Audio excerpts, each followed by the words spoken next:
Labas ang matatapang dahil ngayon magluluto sa atitintin ng meriendang pangmalakasan. Aga-aga pagayaw-yaw na. Syempre, pumili ng sili na mahaba at mataba. Gayatan sa gilid, linisin, alisin ang mga buto. Pagkatapos hugasan.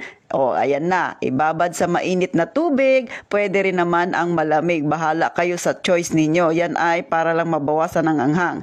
Any kind of tuna o corn tuna. Di ba? Kahit anong brand pwede. At syempre, ayan ang ating cheese.